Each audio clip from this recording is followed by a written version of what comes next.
Okay, magandang umaga sa ating lahat. At ito na yung ating pinangako ko sa inyo na mag-step by step tayo ng paggagawa ng isang refrigerator. Ayan yung ating gagawin, yung ating refrigerator. Ayan. Yung ating Fuji Denso na yan, gagawin natin ngayon yan. Pakikita ko sa inyo yan, step by step nating gagawin yan. Ayan. Yung ating unit ng ref. Okay, ito yung line 1, line 2 ng plug. Ayan, line 1, line 2 ng plug. Ayan. And dahil ito ay na-check up ko na, hindi ko na kailangan i-check yung plug. Kasi na-check up ko na siya. Pero kung ito hindi ko pa na-check up, check the plug muna bago ka pumunta kung saan saan. Kung tama yung reading ng plug. Okay, then set tayo muna sa ampere. Kasi check natin yung under ng motor. Okay.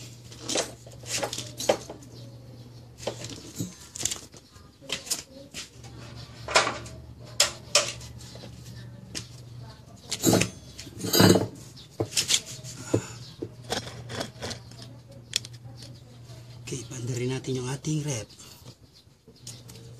Yan, namandan na siya. Okay, yung unang palo na mataas kanina, kung mapansin nyo, yun yung tinatawag na lock rotor ampere. Then, yan na yung ating load ampere. Either po, pwedeng low load or full load. Okay. Then, hindi natin pagtatagalin kasi baka yung low side ang may butas, hihigo pa siya ng tubig doon sa loob. Kaya papatayin na natin siya kagad. Pero nakita nyo, maandar yung compressor. Ayan, oh. Maandar yung compressor. Okay, bunutin na muna natin. Baka sa low side yung butas, hihigupin niya yung mga tubig sa evaporator. Kasi pag mandar yung ref, kapag yung ating tubay wala nang makarga, siyempre yung low side nun hihigup pa. Okay, puputulin naman natin itong tubo na to para makita natin kung may karga pa siya. Ayan. Kung hindi pa kayo marunong gumamit ng tube cutter, ang paggamit ng tube cutter, higpitan mo lang siya ng konti. Ito ko muna pala sa inyo. Ayan, yung tube cutter natin. Tube cutter yan, dinisign talaga. Placein muna natin at iusan muna natin ito para paghihinang maya madali. Ayan. Tapos placein muna natin yung pagkakayupi.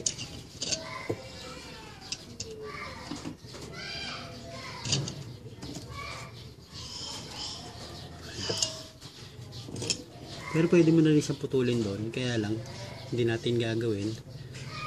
Para mamaya natin yung mga tools. Ayan, yung mga tools. Ayan. Ayan. Ito yung gagawin natin pang player. Kaya kung medyo tinatawaran kayo sa pagpapagawa, ayan, napakarami kasing tools ng ating refrigeration. Kaya talagang medyo... Ito yung ating flaring tools. Ayan, flaring tools. Kakabitan natin yung 1/4 natin. Tapos isuswadging natin. Ano ba yung tinatawag na swedging? Ito yung pagsuswadge. Paano swedging? Yan. Lagay muna sa ating yung swedging tools. Tinturuhan muna itong ating yan, natras ko na yung ating swedging tools. Yan, hugot na siya.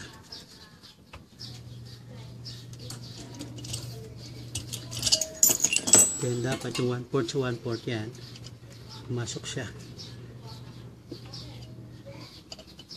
Then medyo kulang pa yung ating pagkakaswads. Kailangan pa natin lubog ng gusto. Dagdagan pa natin pagkakaswads. At hanggat maaari, kung gagawa kayo ng swedging, hanggat maaari, ito nasa ibaan, yung isuswads mo, yung sago yung baba. Para pag tusok mong ganyan, yung hihinangin mo, aagos dito, mas madali mo makikita kaysa nakataob ito. Kasi itong swads mo, hindi mo makikita yung hinang sa ilalim. Kung nakapaganyan, makikita mo yung hinang mo. Ayan, dyan mo lalagay yung hinang. Okay?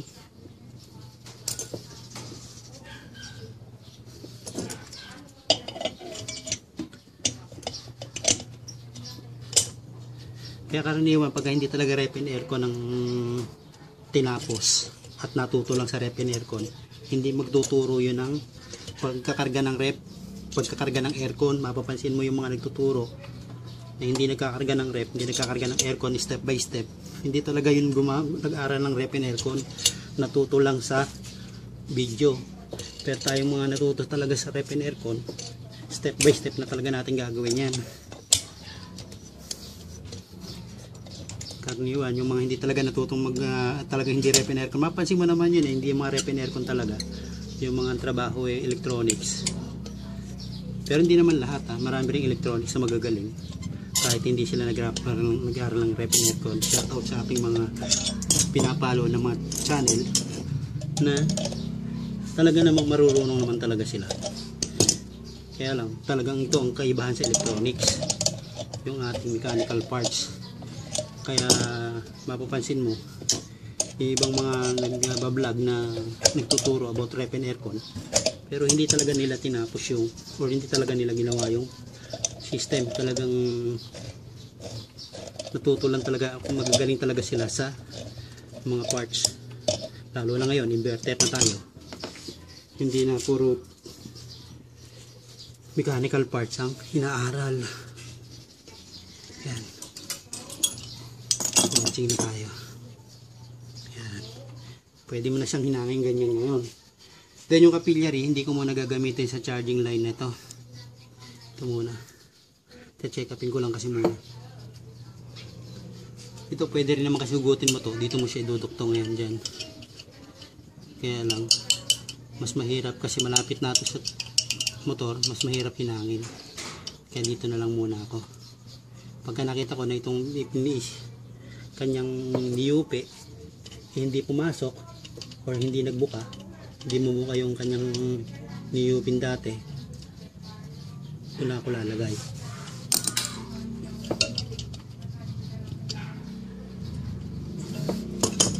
Okay, hinang muna tayo.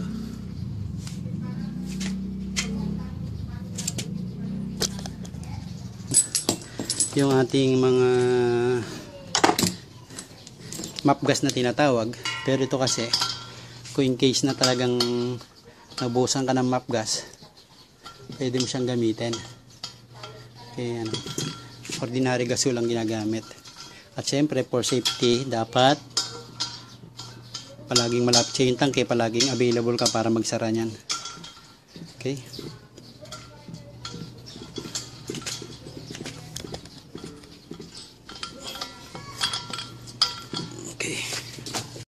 Okay, yan yung ating hinang. Ilalagyan natin ng yero.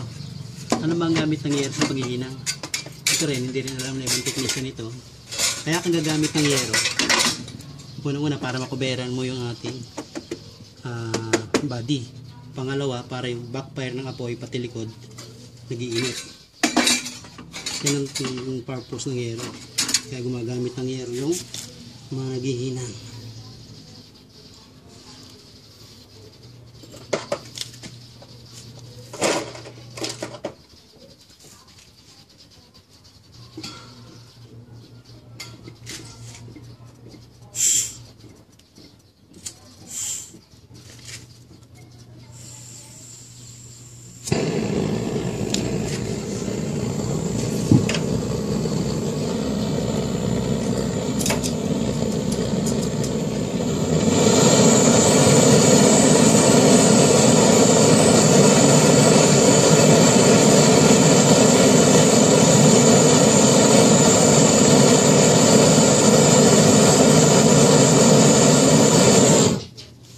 Okay, bago pala natin ipagpatuloy,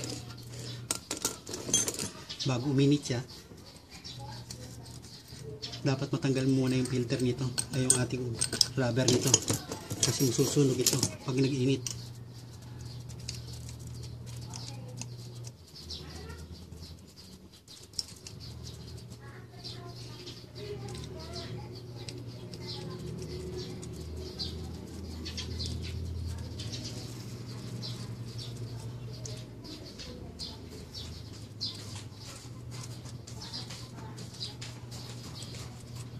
Ayan, yung rubber na yan, pag nasunog yan o nainitan, na useless na yung valve mo.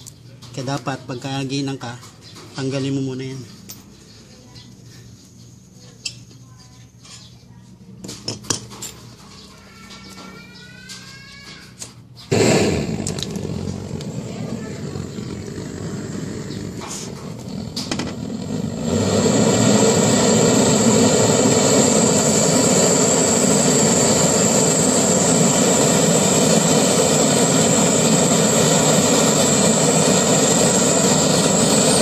Okay, sa paggagawa talaga ng rep and aircon, talagang sa simula pa lang, gagastos ka na. Yan, binasa ako ng konti mo natin itong charging line, baka mainit.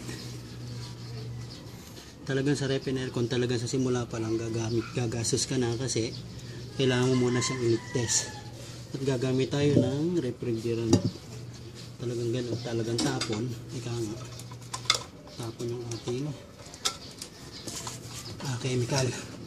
Kasi hindi mo naman pwedeng i-charge ka agad yan ng fully charge. At hindi tayo muna magbabacuum dahil kasi ililik test lang muna natin yung ating rep. Ayan, lalagay mo yung ating kulay yellow sa ating tangke.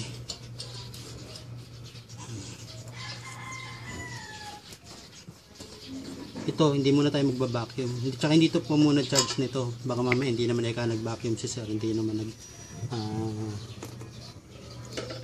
nag-flushing. Nagkarga ka agad. Hindi tayo magkakarga. Magkakaroon lang, magliligtas muna tayo. Tapos tapon uli natin ito mamaya. Kasi ito, nabutas sigurado ito dahil wala ng refrigerant. Okay. Ayan.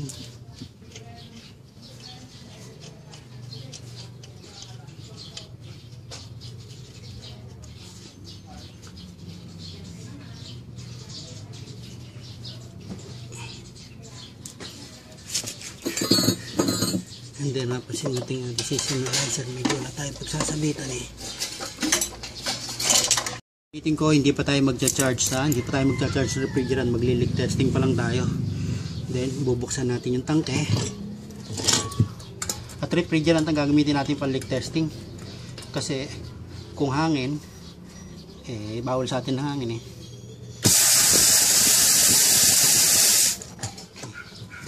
Bukasin natin isang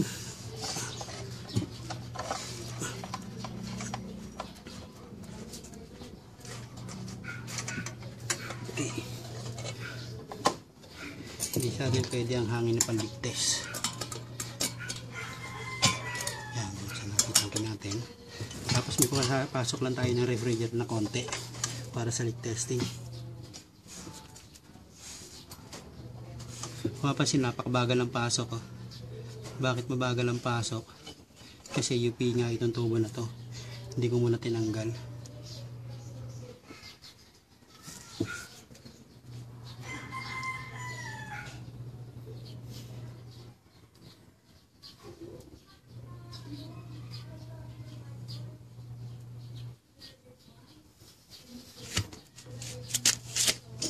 Lagay yata tayong putulin siya.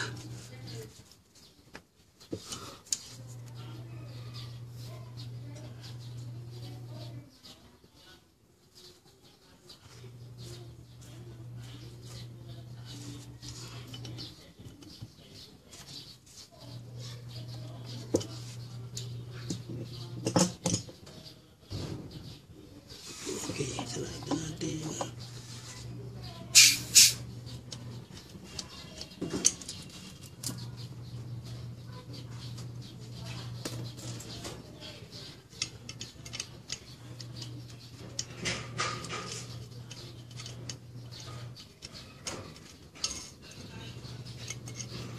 Mapansin, walang pumasok na refrigerant. Kaya maubligyan na natin putulin ito at hinangin natin muli.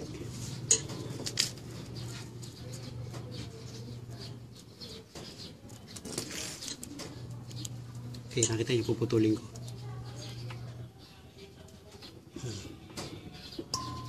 Kasi hindi siya naglabas ng refrigerant, kaya pinutol ko na siya. Tsaka natin hihinangin muli.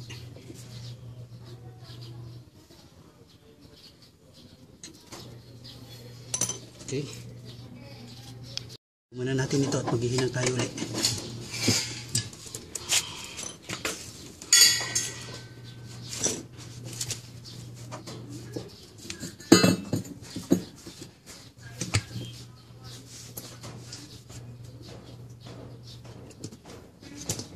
Putulin natin yung dito.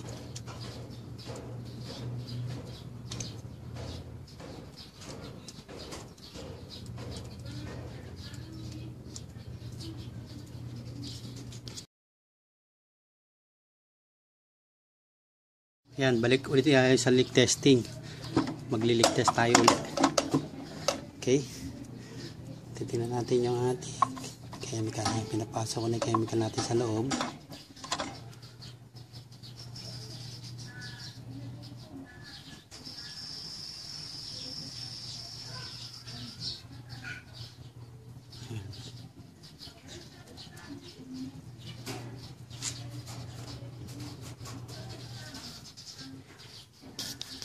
Muna tayo ng pressure. Napansin nyo ilan ang pressure? 20. Gagawin natin hanggang 50 yan para makita natin mabuti. Okay, obserbahan naman natin ngayon kung mababawasan yung ating karga. Actually, leak testing pa lang tayo ha. Kaya talagang dapat nakatayo yung preyon mo kasi pag liquid ang pumasok, masisira yung makina. Okay, nakita mo ilang pressure? 70 PSI. Kailangan wag bumaba yung 70 PSI na yan. Kapag bumaba yan, may butas. Kapag may butas, saan ang butas? Kapag ang butas ay dito sa evaporator, wala na. Goodbye na sa refrigerator na to. Okay. Kailangan pag pakinggan mo kung may tumutunog sa evaporator, kung may parang hissing sounds, ibig sabihin yun na ay may butas. Kaya dapat sa umaga mo yan check-in kung may maingay na parang sumisitchet, ibig sabihin doon may butas. Okay, obserbahan muna natin ha. Okay, ang tangi lang natin magagawa ay yung mag-leak test sa mga nakalabas. Katulad ng mga nakalabas ito, yung charging line, yung ating mga nakalabas na tubo. Pero nakapatay pa yung makina natin ha. Hindi tayo magpapandar ng makina kasi leak testing lang ito. Tatapon pa rin natin itong refrigerant natin na to kasi kung hindi natin maayos mabuti yung ating ref. Leak testing lang talaga ito. Ngayon may iba hindi na leak test, diretso karga na kagad or nagkakaroon na siya kagad ng diretso car charging na. Kaso pagka gano'n naman, paano kung may leak din? Tatapon mo rin. Ito tatapon din natin to. Kaya lang konting-konti lang, hindi naman gano'n kadami. At yan lang sabi ko sa inyo, yan lang kaya natin gawin, ang mag-leak test sa mga saan? Sa mga naka-open na tubo. Wala tayong kakayanan mag-leak test sa tubo o yung nasa loob. Kaya sabi ko sa inyo, pag nasira ito, pagka nagkaroon ng leak sa loob, bye-bye na. Hindi na natin to kayang gawin kasi retubing na ang tawag doon. Hindi natin kayang kalkalin yung ating tubo sa loob. Okay? Okay, sa pag-leak test naman, lahat suspect. Paano lahat suspect? Pati yung gauge mo, baka kaya nababawasan lang pala dahil yung iyong, kaya nakita nyo, pinuberan ko muna yung aking dalawang hose kasi lahat suspect. Baka kaya pala nababawasan yung system analyzer mo may leak. Hindi naman common na sa ating mga technician yan, kaya pala nababawasan kinakarga mo kasi yung charging line at yung hose yung palang may butas. Kaya kahit bago yan, leak test mo. Hindi lahat suspect pagka nagcha-charge ka ng refrigerant. Kapag nabawasan yung ating refrigerant, suspect lahat. Yung suspect naman natin sa loob ng tubo, loob ng kaha, wala na tayong magagawa doon kung doon talaga. Kung doon, talagang bye-bye na to. Okay? Ganyan ang pag-leak testing ha. Lahat suspect. Pati yung ating mga system analyzer suspect. Kaya check mo yung system analyzer mo kung may bumubula. Talaga naman bula sir yan. Hindi. Yung lumalaki ang bula. Ibig sabihin, doon may butas. Lahat ng lalagyan mo ng lalo na yung hininang mo. Check mo yun. Pero ito, naubusan ng refrigerant. Malaking question mark sa naubos. Ang refrigerant kasi is lifetime. Hanggat hindi yan nabubutas, hindi yan tatapon.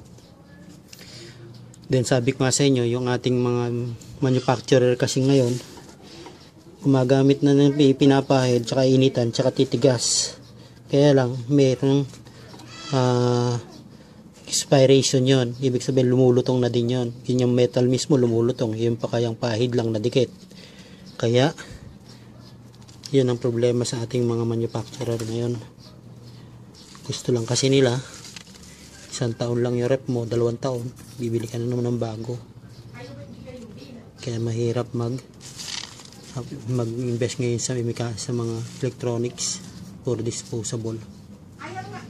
Okay? Nandito na naman tayo after 3 hours na ating inobserbahan at kinargahan. Nakita mo, yan, bumaba talaga siya. Bumaba yung ating refrigerant. Nasa 70 plus yan kanina. Ngayon 35 na lang. Then, ayan yung ating charging line. Chinek na natin mabuti yan, walang leak sa ating ginawang charging line at sa ating gauge at sa ating dugtungan ng charging line. Pero ngayon, ang tanong, saan ba nagkakaroon ng leak ang karaniwang mga freezer na katulad nito? Shielded naman yan. Actually, ang paglilik niyan karaniwan doon sa expansion valve at capillary. Kasi yung dugtungan na yon, suction valve at capillary, aluminum yon at saka copper. Kaya karaniwan ng manufacturer or lahat ng manufacturer, ang ginagawa lang doon, dinidikitan. Eh, sa sobrang hina na ng klase ng mga pandikit ngayon, katulad yung mga pinapahid lang, tapos iinitan mo, didikit na, hindi advisable yun. Tumatagal ng taon, 2 taon, katulad nito, 2 taon, lumulutong yun, nasisira. Then itong ating video na to, continuation nito bukas. Sabi ko nga sa inyo, pag gagawa kayo ng rep, i-pull out mo. Kasi kung i-check mo sa kanila may-ari ng bahay, lalo't charging, observation yun ng 2 araw, 3 araw. Hindi po pwedeng isang gawa mo lang tapos na. Mas malimit doon, back job. Pag sumingil ka ng 3,000, 3,500 sa charging, back job ka. Kaya dapat, hanggat maaari, kung kaya mong iuwi yung refrigerator, lalo sa charging at walang refrigerant ang usapan, dapat iuwi mo siya. Huwag mo dong gawin sa bahay nila kasi mahihirapan ka lang, lalo't malayo. Pero malapit, okay lang naman, punta-puntahan mo. Pero dapat, within 3 days, pagka stable na yung kanyang refrigerant, yun, malalaman mo ng buo yun. Kaya ito, for the meantime, i-continue ito yung video natin bukas. Continue natin, ha? Kasi, ang refrigerant, kung lalo't mauubos ito, yan, mauubos yan. Hindi natin pwedeng kargahan. Kasi kargahan natin yan, mauubos lang din after a month. Lalo na kung high side ang butas. Pero ito hindi naman high side ang butas nito. Bakit? Kasi lahat ng high side nakalabas ayun, condenser. Tapos checkin mo yung buong condenser papunta sa motor, condenser, filter. Yan lahat wala siyang itinago sa high side. Nasa labas lahat. Kaya kung may butas to, makikita natin ang butas sa high side. Ang nakatago na rito yung suction line, tsaka capillary, evaporator, tsaka accumulator. Kaya mahirapan mo siyang i-check dahil nakabuhos o nakasama sa ating kaha. Kaya yun, talagang pag yun ang nasira, yung ating mga tubo sa loob. Sir, ba na nasisira naman yun, nakatago naman pala. Nga, sabi ko sa expansion valve, tsaka capillary. Dikit lang yun hindi naman po pwede yun na nakahinang. Then, yung aluminum kasi, pagka yun nag-moisture, nagkakaroon yun ng corrosion, nagkakaroon din ng pagka-damage. Yun nagiging sanhi ng sira sa loob. Maliban doon sa natutusok. Pero kung ganitong freezer na nasa loob na lahat yung tubo, malabo yung matusok. Okay? For the meantime, hanggang dito lang muna yung ating video at to be continue tayo. Subaybayan nyo itong series natin ng ating pagkakarga ng freezer type refrigerator. Okay? God bless us all. Thank you.